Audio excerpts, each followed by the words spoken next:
About 8, 9 years ago, I printed a publication, and in that publication, we had a full page because I was born and reared at Tyndall Heights, which is a public housing project here in Macon. But what I did in that publication on that page was I featured several individuals, from Tyndall Heights, and the caption was from public housing to public service. And we had just a slew of individuals who had grown up in public housing and they had become teachers and doctors and lawyers and what have you. And the purpose of that ad was to show that, sometimes, in many instances, irrespective of where you come from and your circumstances, then you could rise to a high level. And I'm using that introduction because the young man that I'm going to interview today is one who went from public housing to beyond public service to phenomenal success. So this is a call to action. I'm your host, Alex Habersham, and I'm more than a little pleased to be able to interview and to introduce to some and present to others, as the deacon would say, a young man in the person of Mr. Delvecchio Finley, who will be the president and CEO of Navicent Health. And before I bring him in, I just want to publicly, as a person who's been around a long time, Delvecchio, and you can kind of tell that, you know, I want to thank you for coming to our community. I want to welcome you to our community. And I want to assure you, because you're coming from wherever you're coming from, that the organization that you're coming to head up has phenomenal support and has done a phenomenal job and is very much appreciated in this community. And I know you're going to hit the road running and you got additional agendas and what have you. So just welcome to Macon, man. Welcome to Macon. And, I'm going to make myself a committee of one right now and just said thank you for coming and welcome. How you doing? I'm doing well, Alex, and thank you, for the privilege of being able to refer to you as AC2, just from a familial setting. I mean, yeah, your intro and the story so much resonates with me because your story is my story in some variation, and I'm just so pleased to be able to spend this time with you today to get to know our fellow Maconites and really eventually in a few short weeks here get to Macon and meet all of you in person and work with you. I'm so excited about it. So thank you for having me. Yeah, you're very, very, very welcome. And I'm glad that I was privy to the information to Atlanta Journal-Constitution, and I believe it was 1995. That's right. And they did a story on you. And Delvecchio, I mean, part of my mission is to, I want to inspire everybody. But, I particularly want to influence and inspire and motivate young African American males. There's a real need and there's a deficit in our community, to try to improve, the motivation, the aspirations of young brothers. And, I mean, this is not to exclude anybody. Absolutely but not. Statistically, this segment of our community seems to be not faring as well. So I think that you are a model. Well, thank that you. will help to motivate and address. So tell us a little bit about yourself. Start way back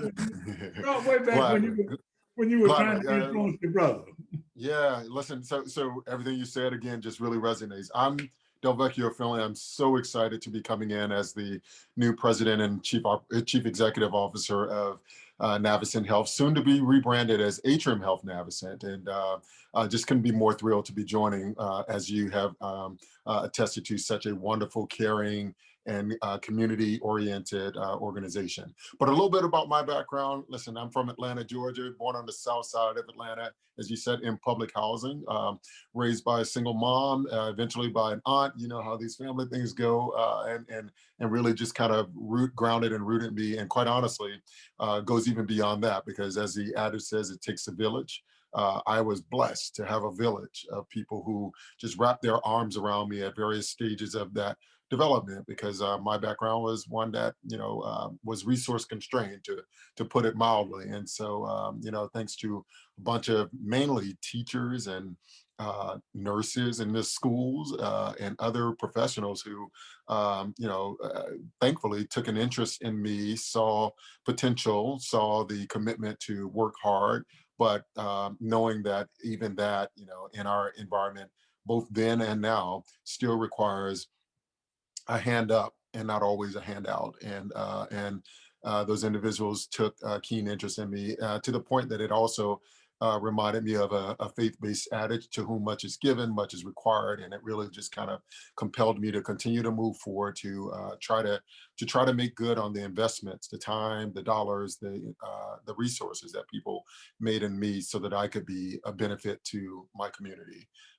And so that has really been it. I mean, like I said, I grew up in Southeast Atlanta in public housing, went to public schools all the way through high school, was fortunate to get to go to Emory University on a scholarship, and spent 4 years there, where I met my soon-to-be wife of nearly 20 years now. But as she says, we're taking it day by day. uh, but met her there, and then had a great interest in medicine. Wanted to become a physician.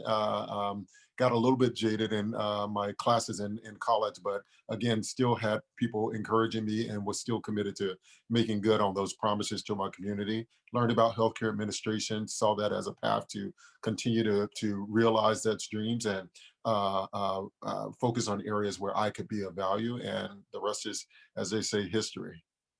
Okay, that's outstanding. So just walk us through your healthcare administration experience. Where did you start out after leaving Emory, and what kind of institutions for which you have worked? Yeah, gladly. So, just to backtrack a little bit, when I was in college, I had a great opportunity to shadow an emergency room physician at Grady, and I should have said I'm a Grady baby. That's my Georgia claim to fame. And anybody who tests my street credibility, you can't get more authentic than being born at probably the same way that I'm sure our community feels about being born at what I know, the med. Yeah. You are genuine. You're genuine material. So I had a chance in college to shadow doctors there and do a little bit of work there. I did even some work working with youth and teaching abstinence and postponing sexual involvement in high school. But through college, I worked at Piedmont Hospital in Atlanta, doing various jobs, clinical and non-clinical. When I finished Emory, I went on to graduate school at Duke in North Carolina, and then got serious about my wife. Realized I was punching above my weight class, and it was time to cash out, and asked her to marry me. So she was going off to California for law school. I came with her, and have really spent the bulk of my career working in public hospitals, safety net systems, academic medical centers that really allowed me to, again, just kind of follow that dream of being in settings where people and organizations were committed to serving and providing high quality, affordable, and access to care to everybody, irrespective of their background, irrespective of their socioeconomic circumstance. And I've had the privilege to do that up and down California, mostly in the Bay Area and San Francisco, and now in Oakland, but then a brief stint down in the Los Angeles area as well. That's a good segue into what we want to talk about, because we want to be talk particularly and specifically about healthcare in Central Georgia, and I guess we could talk about the Southeast now, since it's Hmm. Atrium, and I know that Hmm. it spans a wide area. But let's just talk about, the approaches to healthcare as it relates to technological innovations, and as it relates to something that you mentioned, giving people, everybody, the opportunity to get and receive health care. When I was thinking about this quickly, Hmm. uh, a lot of people look for the H, which is happy, and the W, which is wealth. So a Yep. lot of people want to be happy and wealthy.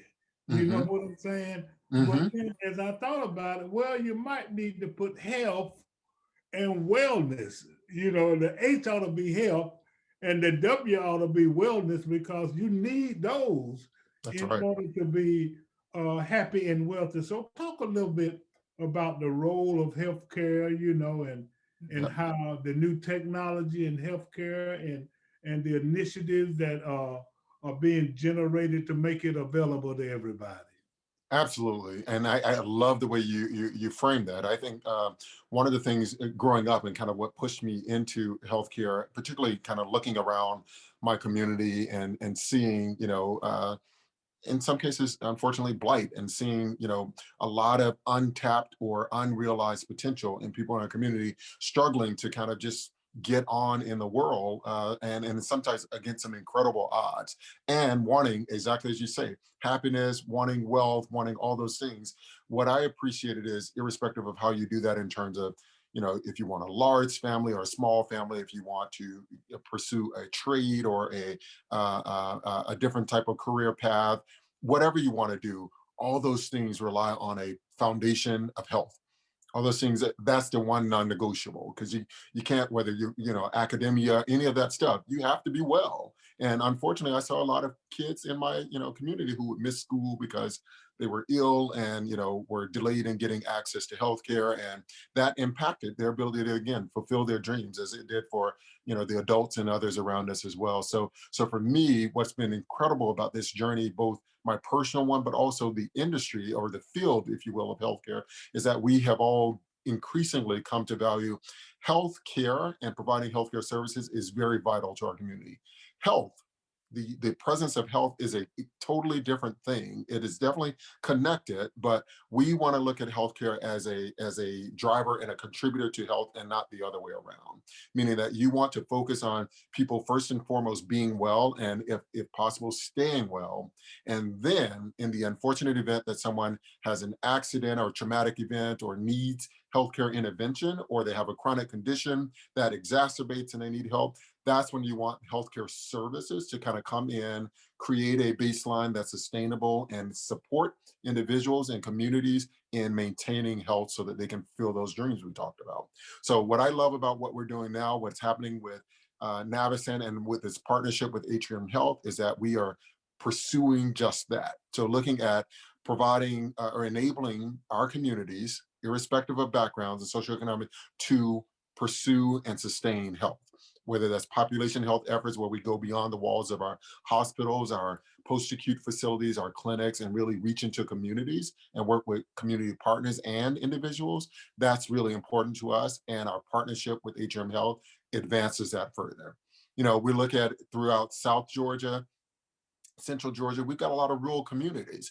And while the Med and Atrium Health Navicent will be really important to making sure that we provide quaternary and tertiary care services when people have those really serious conditions, we want to, as best much as possible, keep people well in their communities. So that's involving virtual technology where we can reach into communities and homes even with individuals and help them be well. We've introduced in the last year tele visits and virtual visits, virtual behavioral health to support not just the body, but the mind as well as tele ICU, where we're able to bring ICU critical care services into communities where to try to do it alone may not be sustainable. But if we do it and leverage the expertise and the benefits that we have as a system in Navicent Health and our partnership with Atrium, we're able to do that well. And as you know, and I happened to spend last week in Macon and really experienced the warmth and amazing community and the sentiments there.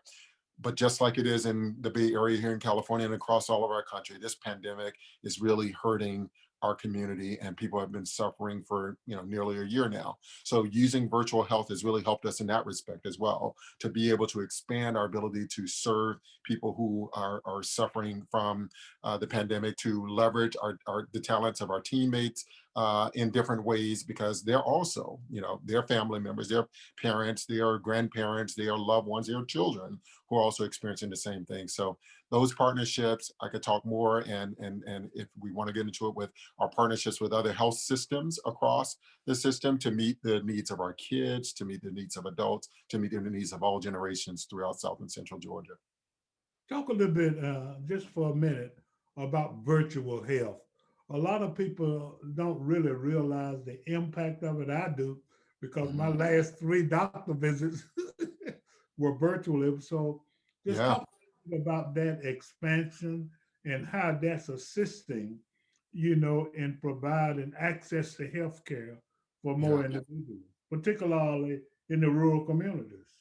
Absolutely. So, one of the things that this pandemic, I have a, colleague in the profession that said that, it was amazing how much seemed impossible before the unfortunate part of this pandemic hit us, that all of a sudden became positive or possible. And I think what she meant when she said that to me and others is there was something clarifying about the moment. All of a sudden, the things we took for granted in terms of like being able to go into a doctor's office, being able to be in large crowds, being able to spend time with family were not always possible, were no longer as possible as they had been before. So some of the things that we were a little bit and understandably kind of reluctant or hesitant about, a big part of that being technology, all of a sudden it was our only choice or our main choice. And so a lot of health systems, including Atrium Health and Navicent, were doing some telemedicine, but not on the scale and magnitude that we're doing it now. That has been enabled by the pandemic, that has been enabled by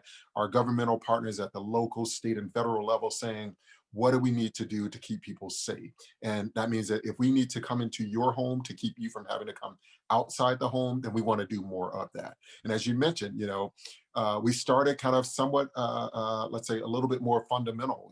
The best we could do, and in some cases still is the case, is a telephone visit. We needed to get on the phone with you and say, tell me how you're doing. I can't see you.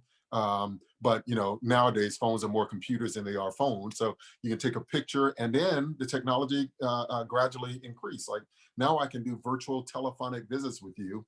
I have saved you the time, the expense, and the risk of coming out because you have to travel long distances. You got to sit in waiting rooms. I'm coming to you, right? And the beauty of that that we've experienced, and I know we'll see more of this, is sometimes when you come into a doctor's office, it's only you who can go into the room. Now, if you need your spouse around or your kid around to say, look, she is not taking this medicine, because you know how we get sometimes. It's like, I need to know, because I don't know if she's telling me everything you told her, or in my wife's case, he is not telling me everything Right. that you told him. So now I'm going to listen, right? With their permission, obviously. But that has been a really big benefit of all of this really unfortunate and challenging time we're going through. Telemedicine, and then, as I said, telebehavioral health has allowed us to really say, because this pandemic has kept us isolated. And with isolation becomes loneliness, becomes depression, becomes a host of other situations, which, if you have a health issue, can actually make it worse. So now you have a professional, whether it's a doctor, a nurse, a social worker, a psychologist, coming to you and saying, how are you feeling today? Like, really, how are you feeling today? And maybe it never really fully substitute from a face-to-face in-person thing, but it comes really close and a lot better than we've been able to do before. And that's extremely important, because sometimes we want to provide information that will result in people taking initiative, and doing Hmm. things that will affect their health. The other thing that I notice, and then I think that a lot of people don't realize, but in addition to treating people, there are a broad range of educational programs and developments. And I know about, you got all of these groups and all of these meetings and all of these clinics and all of these forums and all of these seminars Hmm. that Hmm. are available to the community. If you're a cancer survivor, last week, and I didn't know it, I talked to a young lady, Miss Dr. Sams Johnson, who's a part of your organization, and she talked about cervical cancer, and so Hmm. that, and other steps, and taking a shot for cancer and things of that information. So talk a little bit about the importance of the role of education as it relates to healthcare in a community. Because a lot of people don't realize that, irrespective of what your ailment is or the problem that you have, there is probably some activity or some organization or some initiative or some office that you can go and receive help and be informed and educated. That's right. That's right. I so appreciate you saying it because there is, a big part of what is this? My great grandmother just said to me, and she didn't coin it, but when you have education, that's the one thing that no one could ever take away from you, right? And we're fond of saying knowledge is power, right? Sometimes when we're suffering from conditions, even if we know that it's something that other people have, you just worry about like just opening yourself up and really trying to be vulnerable. It's tough for us to do.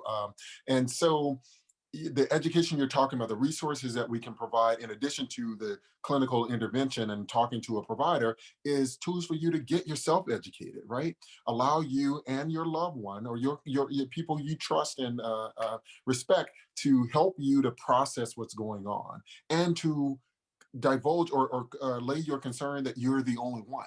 I mean, how many times have you looked up now they say there's an internet group for everything, right? So if you have an interest, there's probably a big community out there that might not be your neighbors, but they're out there and they're interested in it too. So now we're all connected, and this education that you can get from both reading and studying stuff yourself and getting those access to the tools that are at a pace that you can do on demand, fit within your life, is really good. And then also the connection to other individuals who are going through the same thing you've done. I mean, there are groups, like you say, that are support groups for people going through cancer, diabetes, and other chronic conditions. There are support groups for people going through pregnancy. And my wife always tells me, tread lightly when you start talking about pregnancy, buddy, because you were there, but you didn't do it. But there's some groups that will say, that pain you're feeling, that's actually perfectly normal. And let me tell you how I dealt with it. And there's just that strength that comes with that community. And so whether it's actual kind of traditional education that's now online that you can read at a pace and a way in a manner that's convenient for you, or just getting that connection to others that aren't necessarily professionals, but they have the lived experience like Right. you, that's so powerful, so Yeah. powerful. That's why people say that's where the word wisdom come from. Been there, done that, That's right. That's it. So now what, I know you're new to the community, but I'm sure that you have some ideas. What will, at this point with the information you have, what's Yes. going to be your focus? For Navicent, Atrium, Navicent, Hey, when see, you that's a great question. I'll tell you, I have been, as I mentioned, blessed to lead a couple of organizations now in my career, and one of the things that I have tried to do to model my leadership style is not to be seen as like the person with all the answers, because it's so far from the truth. And I generate so much of my sort of energy and ideas from interacting. So my biggest thing really is to come in to continue what I began last week, which to meet all the wonderfully talented and dedicated and committed people in the organization and in the community who've already been there, who know the community like you better than I will, and will give me that wisdom. Hopefully, will be kind enough to sit me down and say, you know what, I'm not going to tell you how to think about this. I'm not going to tell you what you should do about it unless you ask, and I'm willing to share my thoughts. But I just want to impart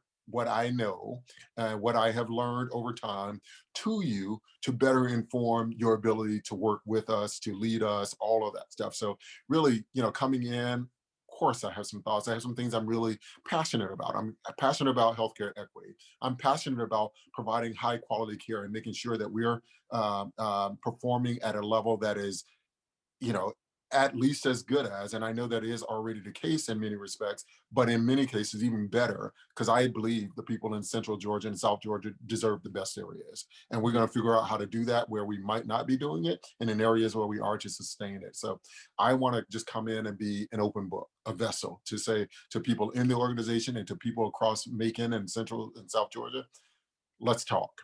What's going on? What do you see as the opportunities? What do you see as the challenges and some of the stumbling blocks? How can we partner? Because I believe collaboration is better than competition. And in healthcare, we should be concerned about the wellness of the patient, the family, and the community, man.